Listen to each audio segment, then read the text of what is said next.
Kak Cia.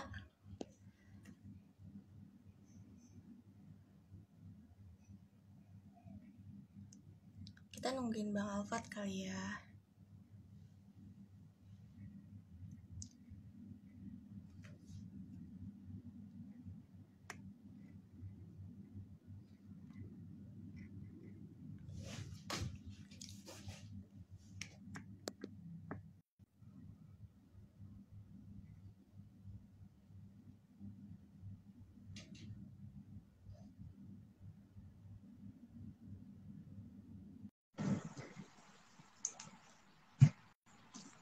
Live-nya mati ya?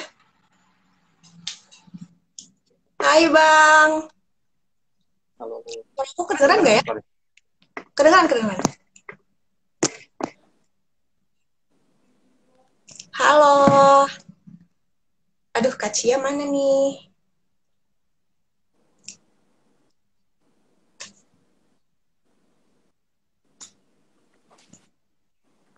Nah. Bentar. Halo Kak. Bentar. Halo. Ya ampun, cantik Kedengeran banget nggak buset. Ini sih Kedengeran Kak? sih. Bantu. Suara aku jelas kan? Jelas, wah, jelas. Oke. Mungkin kita kenalan dulu kali ya. Silahkan Bang Alfat dan Kak Cia nih biar teman-teman tahu kita lagi ngobrol sama siapa sih gitu. Silahkan Bang Alfat, boleh duluan. Oke, terima kasih. Assalamualaikum warahmatullahi wabarakatuh. Selamat malam teman-teman dari Imakom ya. Perkenalkan nama saya Fadil Fauzi dari Jurusan Ilmu Komunikasi angkatan 2014. Oke, salam kenal Bang. Boleh Kak Cia? Semua selamat malam. Nah, kenalin aku Sri Aswia Dewi. Panggil aja Cia, nggak apa-apa biar singkat, terus biar sedikit akrab. Aku mahasiswi Ilmu Komunikasi 2018 sama Kak Alfat. Tapi kebetulan aku ngambil konsentrasi Marketing Communication. Salam kenal ya, Wawa dan Alfat. Emang Kak Cia sama Kak Alfat belum kenal? Masih kita? Kebetulan Ya. kelas jadi. Oke, ini berarti saatnya nih Bang Alfat sama Kak Cia kenalan nih, ngobrol bareng di sini. Saatnya gitu ya, saatnya. Oke, iya. Mungkin langsung aja kali ya. Mungkin teman-teman udah tahu nih dari judul live-nya, kita akan ngebahas KKN Mandiri bareng sama Kak Alfat dan Kak Cia yang udah ngelaksanain KKN Mandiri, ya kan? Sebelum lanjut ke pertanyaan, mungkin aku pengen nanya dulu nih. Kak Cia sama Kak Alfat tuh KKN Mandirinya dilaksanainnya itu kapan ya? Januari kemarin ya, Fat ya? Iya, dari Januari sampai Februari. Jadi itu kita mulai di akhir Januari sampai tengahan atau akhir Februari. Tanggal 20 Februari itu kemungkinan tanggal 19 tuh pelepasan KKM, terus tanggal 18 Februari kalau nggak salah, apa 20 Februari tuh kita selesai.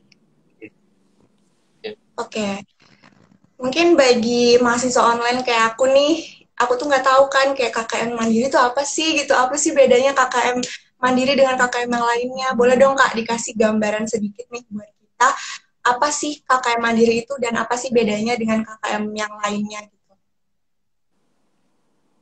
Oke, mungkin sedikit ngejelasin Cia, dari Cia nanti mungkin bisa tambahin ya. Jadi KKN Mandiri itu atau biasanya juga disebut sama pakai ini ya, KKN kemitraan ya.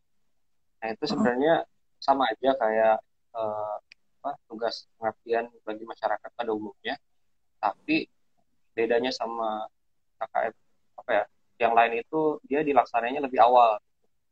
Dan yang kedua, kita boleh apa ya, mengajak kerjasama dengan perusahaan atau instansi pemerintah dan semacamnya itu untuk menjadi mitra kita. Nah itu kenapa dinamakan dengan KKN kemitraan. Nah, jadi nanti mitra yang kita ajak kerjasama dalam kelompok KKN itu akan mensupport kita baik itu secara pendanaan maupun non pendanaan ya tentunya itu untuk menjadi bagian dari KKN kita gitu.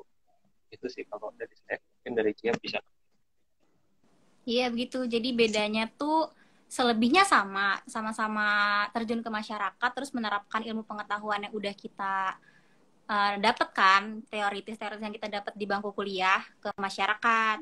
Cuman bedanya tuh prosedurnya doang. Prosedurnya kita karena KKM mandiri nih, judulnya udah mandiri, ya udah kita apa-apa mandiri. Mulai dari ngumpulin kelompok, teman-teman kelompoknya, terus survei lokasi dan lain sebagainya itu.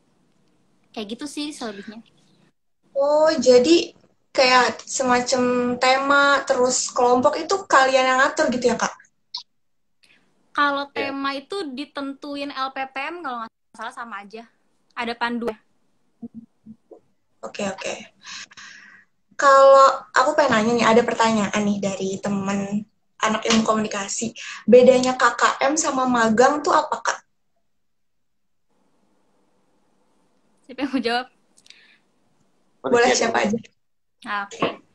Jadi kalau KKM itu kan dari kepanjangan aja kuliah kerja mahasiswa kan.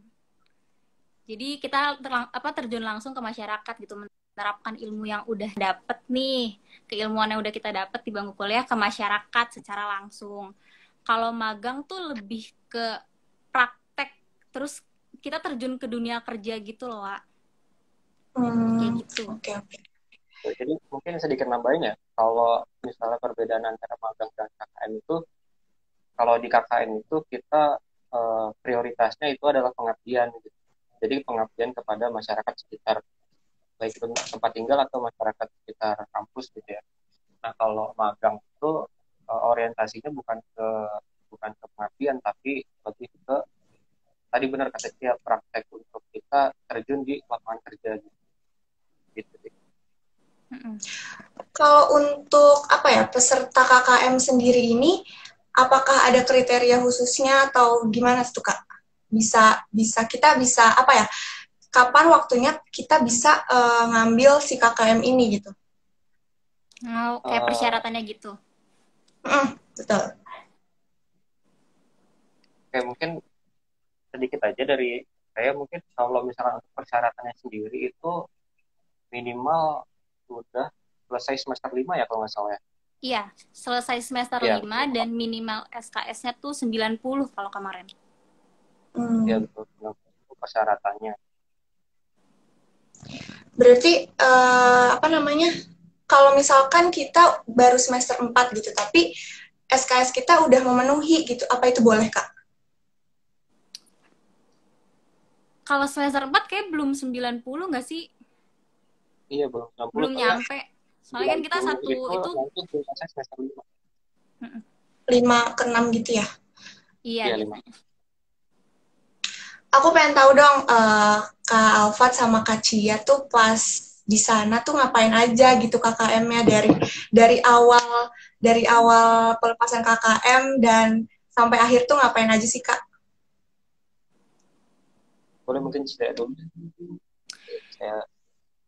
Oh iya, jadi kalau aku kan emang semi offline gitu kan, semi online KKM-nya karena emang lagi di masa pandemi juga. Kan tahun ini ya 2021. Jadi tetap dibagi 2 kelompok gitu, walaupun kita ke desa terus nginep di sana, kita dibagi 2 kelompok. Ada 18 orang, jadi dibagi 2 kelompok, 9 orang begitu. Terus ya kayak biasa sih KKM, kenalan dulu sama teman-teman kan, gak semuanya aku kenal sama teman-teman kelompok aku. Terusnya hari pertama ya langsung berbaur ke masyarakat, ngelihat kondisi. Yang penting tuh masyarakat tahu ada kita dulu gitu loh, eksistensi kita dulu di situ. Baru kita enak ngajak masyarakatnya gitu, ngejalanin proker-prokernya. Kalau dari Alfat gimana hari pertama?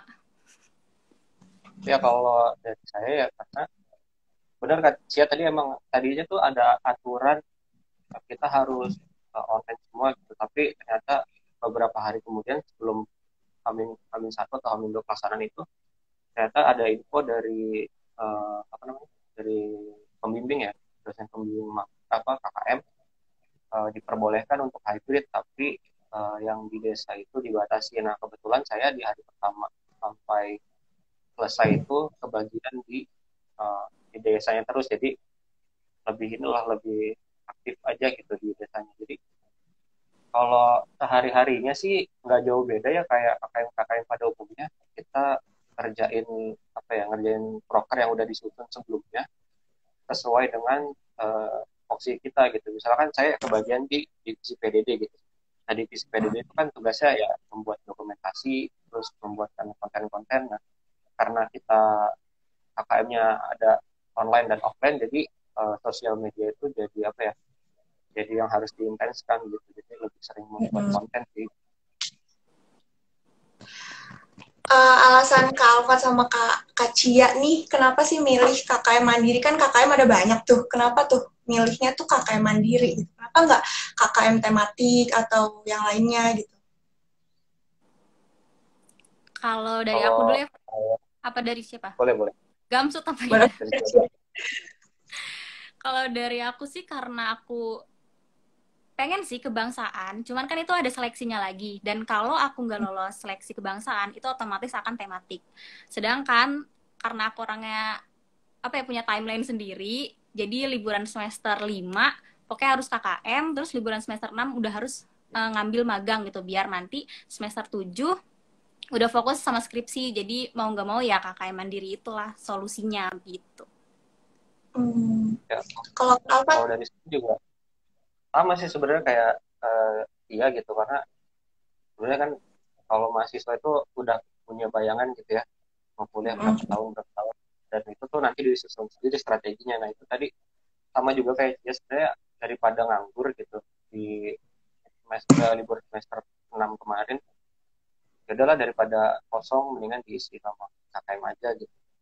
Kebetulan juga ada waktu dan ada yang ajak juga di kelompoknya, ya udahlah langsung aja di ya udah pasrah gitu, ya udahlah ikut aja. Oh, jadi itu untuk membentuk kelompok itu sendiri kayak ajak-ajakan gitu ya? Maksudnya kayak lu mau nggak gitu? Iya, gitu iya. Aku tuh Wak, kelompoknya udah ada dari Agustus 2020. Itu cepet banget kan? Kayak pengen cepet-cepet banget lah KKM gitu biar tertata. Jadi aku ajak-ajakin gitu teman-teman. Terus teman-teman yang lain juga ngajakin yang lain. Yang penting tuh orangnya mau kerja gitu syaratnya. Kalau mau kerja ya udah ikut kelompok gue, kalau nggak mau ya udah nggak usah gitu. Daripada nyusahin kan nantinya. Iya benar-benar. Itu beda jurusan kan berarti? Harus beda. Setiap fakultas tuh harus ada apa? Iya harus ada ya. Oh, nggak bisa gitu ya kayak satu. Kenapa? Kalau nggak salah kecuali teknik ya, soalnya mereka nggak diwajibin. Iya, teknik tuh nggak diwajibin. Aku baru tahu ternyata kelompoknya benar-benar dibentuk sendiri ya. Kirain ini. Kalau misalkan kalau misalkan kita nggak dapet kelompok itu gimana? Kalau misalkan nggak dapet kelompok ya nyari sih. Banyak tuh jangan diem aja gitu. Di line cerita ya, apa namanya cerita ya? Line cerita tuh anak-anak cerita kan kayaknya punya di WA. Di WA juga ada, cuman di line ada official account-nya gitu. Nah itu di postingannya suka banyak tuh nyari kelompok buat nyari anggota buat kelompok KKM ini gitu di desa ini gitu, itu banyak. Nah mungkin bisa maksimalin potensi di situ sih, sama cari relasi yang banyak-banyaknya gitu. Iya sih ya. Soalnya bahaya juga kalau misalkan nggak dapet kelompok, sedih banget. Kalau pertanyaan selanjutnya nih Kak, kalau misalkan kelompok kakak kan beda-beda nih, kelompok Alfat juga beda, kelompok Kacia juga beda. Itu kan berarti pembahasannya beda. Itu boleh dong diceritain kakak tuh ngebahas apa, terus kayak manfaatnya apa gitu.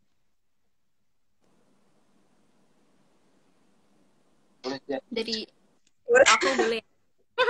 Iya. Kalau aku, seingat aku ya, itu tuh ada program kerjanya tuh lebih ke sosial sih, Wak. Karena di sana terkenal banget sama emping, terus sama kolang-kaling. Jadi kita ngasih mereka tuh ilmu branding. Kan aku ilmu komunikasi kan. Jadi diajarin tuh ilmu branding ke mereka.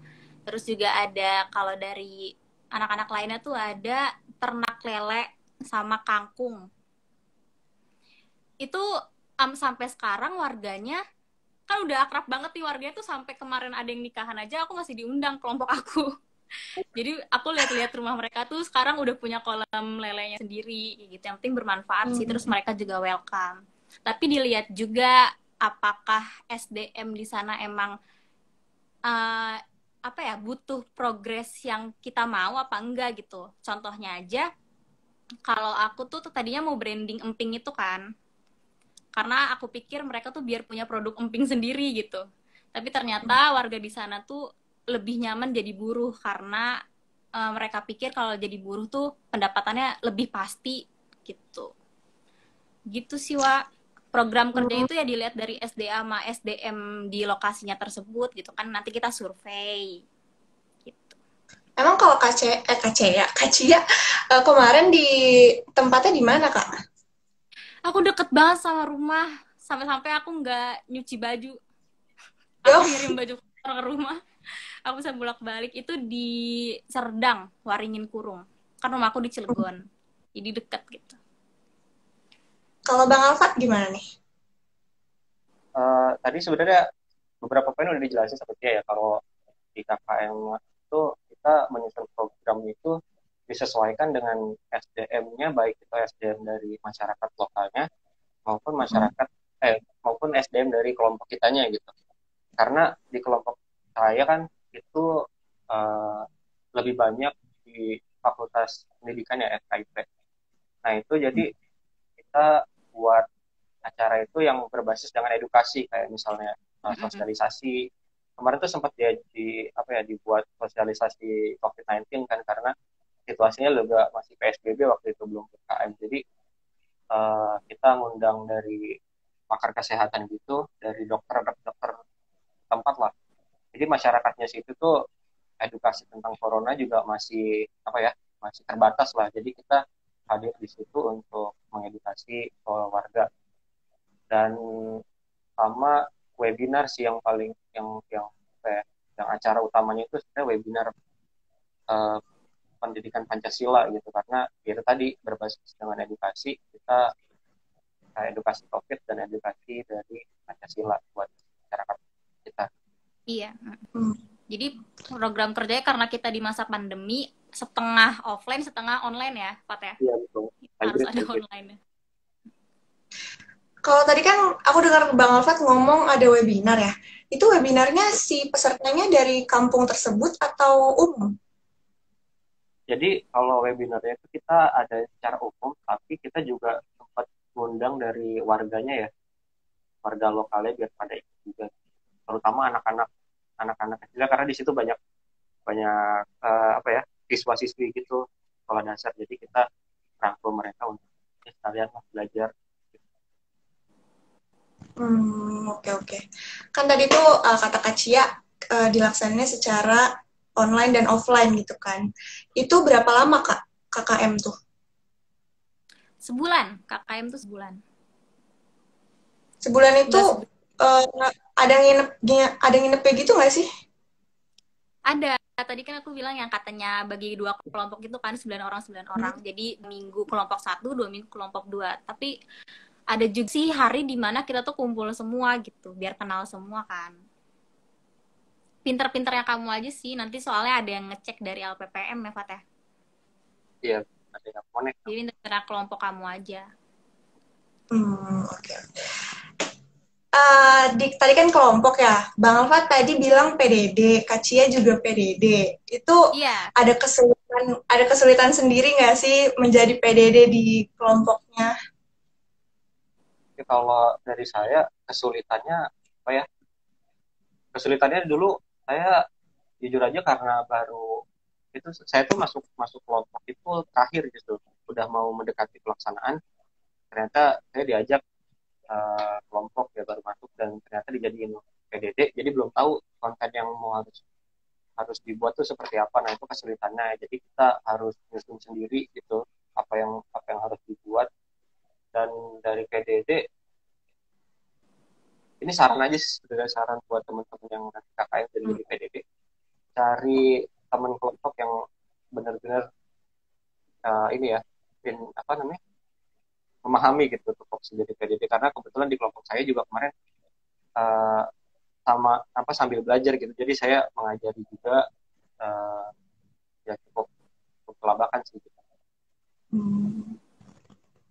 Kalau Kak Cia sendiri? Kalau aku sih karena tadi ya dari awal SDM-nya tuh nyarinya yang mau kerja gitu. Jadi ya udah PDD-nya tuh ada 3 orang. Jadi satunya juga anak ikom, jadi dia bisa bantu-bantu sih. Dia yang desain, aku yang edit video gitu. Kan kita setiap minggu tuh ngumpulin logbook ya, tugasnya. Iya loh. Itu ada upload di YouTube juga. Jadi itu sebenarnya gampang sih, cuman di crop-crop doang. Bisa lah anak ikom mah. Bisa lah ya. Salah ya. Kalau kalau di KKM sendiri tuh apa namanya di satu kelompok itu divisinya ada apa aja tuh Kak? Pembagian tugasnya tuh ada apa aja gitu? Kalau pembagian Kalau tugas tuh nggak ini tahu kayaknya disesuaikan dengan program kerjanya gitu. Jadi setiap kelompok tuh ada yang berbeda gitu. Di kelompok saya misalkan ada divisi ini dan di kelompok lain ternyata nggak ada. Jadi itu disesuaikan. Kalau di kelompok saya sendiri ada acara yang paling utama, terus kayak apa ya, BPH ya namanya, Badan Pengurus Harian, itu kayak ketua pelaksana segala macam. Ada acara, ada PDD, ada humas, dan peralatan dan konsumsi sih. sama sih sebenarnya aku juga.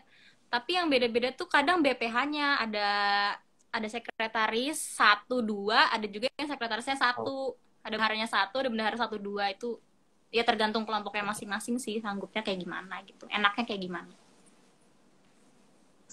Oke. Oke, tadi kan aku udah nanya-nanya nih. Boleh nih teman-teman di rumah yang mau nanya, silahkan komen. Mumpung kita ada Kak Alfat sama Kak Cia yang udah melaksanakan KKM. Kita saling tanya jawab aja nih, berbagi ilmu juga ya kan.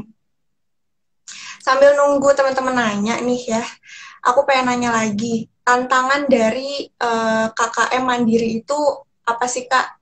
Dan apa ya, keunggulan atau kekurangan dari KKM Mandiri ini tuh apa sih gitu?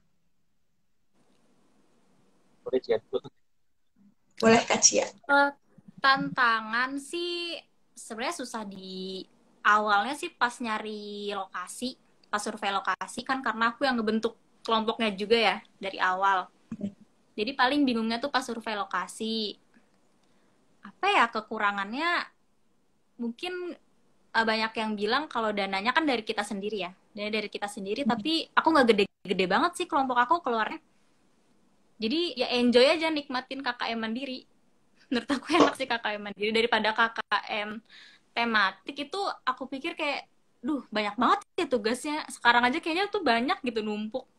Nah, logbook iya, terus kalau nggak salah laporan perorangan iya, laporan kelompok iya, jadi kok kayak banyak banget gitu. Gitu sih menurutku. Boleh Kak Alfat? Kalau dari saya apa ya, kekurangannya mungkin karena yang saya rasain sama Cia rasain karena lagi corona juga. Nah itu terbatas di SDM kita sih, di anggota kelompoknya, karena nggak bisa semua turun langsung ke lapangan. Itu jadi poin yang memberatkan.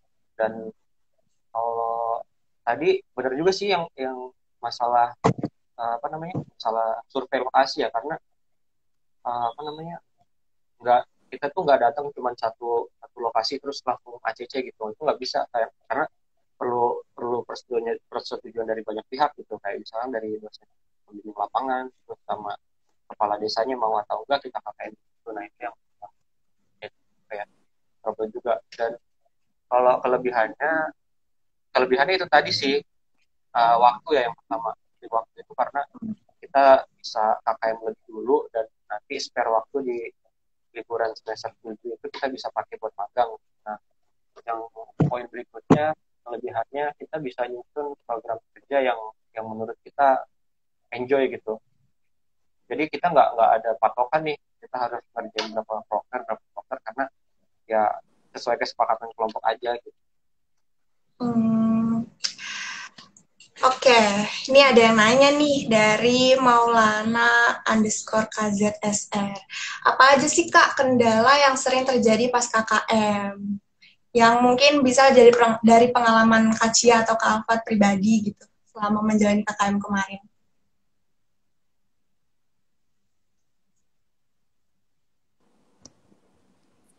Dari siapa dulu nih? Dari boleh deh dari Bang Alfat dan dari Kak Cia terus. Oh, ya udah.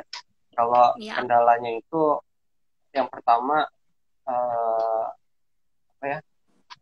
Sebenarnya kendala-kendalanya itu nggak terlalu berat gitu ya. Maksudnya nggak sampai yang bikin kita acak-acakan kelompoknya. Kendala-kendala kecil sih kayak miskom pas lagi kegiatan gitu. Jadi ya kendala-kendala ringan aja, tapi kita bisa bisa apa ya?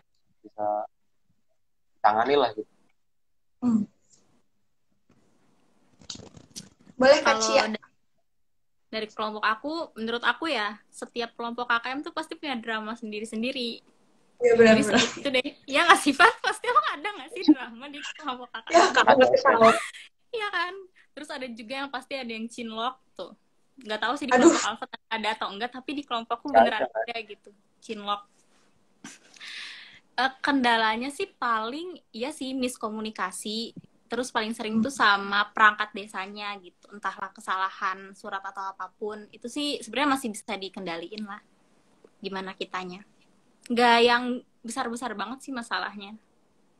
Karena Drama-drama aku kecil ya. percaya aku percaya kalau setiap kelompok KKM tuh pasti ada dramanya gitu, entah besar apa kecil. Nggak drama nggak seru ya nggak sih? Iya bener banget. Ada lagi nih Kak yang nanya, katanya apakah kita membutuhkan strategi ketika melakukan KKM? Mungkin maksudnya apa aja sih strategi yang kita harus siapin untuk apa ya mengantisipasi drama-drama tadi gitu? Boleh dari saya dulu kali ya. Strategi yang pertama itu, yang paling utama itu mental sih, karena sebelum kita KKM itu kita harus punya mindset bahwa kita itu mau ngejalanin KKM ini untuk pengabdian. Jadi eh, fokus dari selama kita sebulan di desa itu untuk mengabdi kepada masyarakat, itu bukan untuk bermain. Jadi yang pertama strateginya. Yang kedua, eh, tadi beberapa kali disebut sama dia kalau cari kelompok yang benar-benar mau kerja gitu. Karena itu yang paling utama. Jadi kalau misalkan ada satu dua anggota yang kita diajak untuk kerjasama, ya nanti memberatkan anggota lain. Kalau Kak Cia sendiri gimana? Strateginya ya, bener sih mental iya. Terus juga kita harus cepat beradaptasi gitu loh. Kan kita masuk nih ke masyarakat tertentu yang kita belum pernah tahu gitu lingkungannya kayak gimana. Itu harus cepat beradaptasinya sama masyarakat. Gimana cara kita ramah tamah sama orang gitu, ikut entah mereka sering kumpul-kumpul nih pas sore. Nah, terus ya udah kita ikut gitu kegiatan mereka, entah mereka suka main karambol, kita ikut kegiatan mereka. Terus kalau untuk internalnya kita sendiri, karena kita hidup bareng-bareng nih 1 bulan sama teman-teman yang nggak pernah kita tahu gitu kan. Jadi harus lebih terbuka, karena masalah internal tuh juga ada. Jadi ya harus terbuka aja sih, satu sama lain.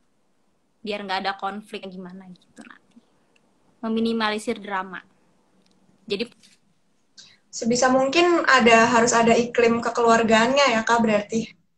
betul, sering-sering ngobrol, sering-sering jangan bahas masalah proker aja lah. Intinya setiap hari Iya, kan bener. pusing juga ya. Komunikasi Mungkin iya benar. Anak komunikasi harus bisa berkomunikasi pastinya. betul. Oke Kak, mungkin ini aku ada pertanyaan terakhir untuk banyak nih yang nanya untuk apa ya, yang akan atau yang masih jauh ngelaksanain KKM ini gitu, pengen tahu apa sih yang harus disiapin dari sekarang gitu untuk sebelum kita melaksanakan si KKM itu. Siapa dulu nih? Boleh Kak Wawa Cia? dulu. Baru. Ya. Ya. Kalau dari aku yang disiapin tuh pertama ya siapin aja dulu apa teman-teman kelompok KKM-nya siapa aja gitu. Terus cari-carilah survei dari sekarang atau enggak, cari kakak tingkat. Jadi kalian tuh bisa sama kakak tingkat. Asalkan kerjanya tuh berbeda, itu bisa banget. Terus apalagi ya, Pak? ya udah mungkin pas itu sih pendaftarannya cuman transkrip terus sama dibuat email Untirta, udah gitu doang sih, nggak ada yang gimana-gimana. Kalau saya tambahin dikit, ini ya cari relasi sih sebenarnya, baik itu relasi teman, relasi ke desa atau ke kelurahan sama ke mitra, karena nanti bahkan itu ada beberapa kelompok yang apa ya dapat dapat bantuan finansial dari mitra itu banyak gitu.